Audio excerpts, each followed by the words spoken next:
বিএনপির মহাসমাবেশের পরে 28শে অক্টোবর পরে দীর্ঘদিন পরে আবারও উত্তাল হয়ে উঠেছে বিএনপির কেন্দ্রীয় কার্যালয়ের সামনের যে সড়ক নয়াপল্টন, এবং নয়াপল্টনে এই মুহূর্তে আমরা দেখছি দীর্ঘ এক মিছিল, এবং এই মিছিলটিকে ঘিরে রেখেছে পুলিশ।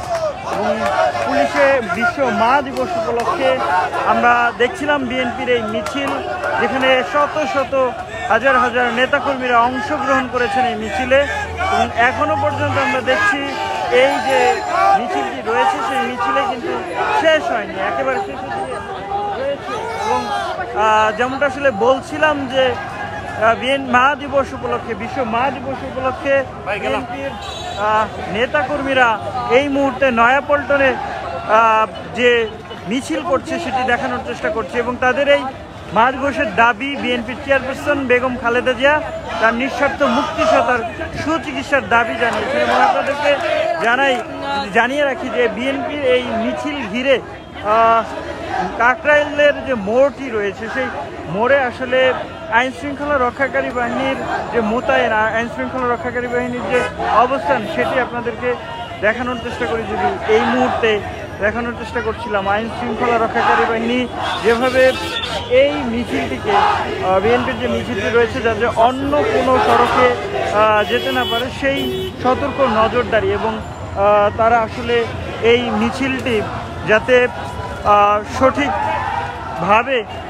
আবারও কাকরাইলের কেন্দ্রীয় কার্যালয়ের সামনে গিয়ে শেষ হবে।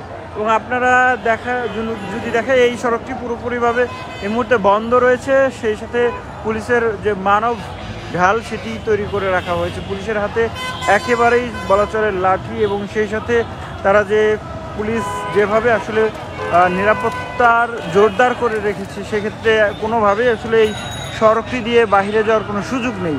তবে আমরা যেমনটা আসলে বলছিলাম কয়েক শত পুলিশ কিন্তু এই মুহূর্তে এই কাকরাইল মোড়েই আসলে অবস্থান করছে। ঠিক তার বিপরীতে আরও কয়েকশো পুলিশ ওই মতিঝিলের দিকেও কিন্তু অবস্থান করছে। আমরা যেমনটা আসলে বলছিলাম ফকিরা পুলের ওই দিকে অবস্থান করছে। আমরা দেখছিলাম পুলিশের অবস্থান, পুলিশের নেতাকর্মীরা কিছুক্ষণ আগেই আসলে যেমনটা বলছিলাম যে বিএনপির সমাবেশ শেষে আসলে যে পরিবেশটা আসলে দেখা যাচ্ছে সেটি আপনাদেরকে দেখানোর চেষ্টা করছি। কিছুক্ষণ আগেই এই সড়কটি দিয়ে আসলে বিএনপির যে সমাবেশ শেষে মিছিল হয়েছে সেই মিছিলটি আসলে গিয়েছে, এবং সেই মিছিলে আসলে পুলিশের যে নজরদারি সেটি আপনাদেরকে দেখানোর চেষ্টা করছিলাম। দর্শক, সরাসরি দেখছিলেন ইত্তেফাকে, আপনাদের সঙ্গে ছিলাম শেখ নাসির উদ্দিন।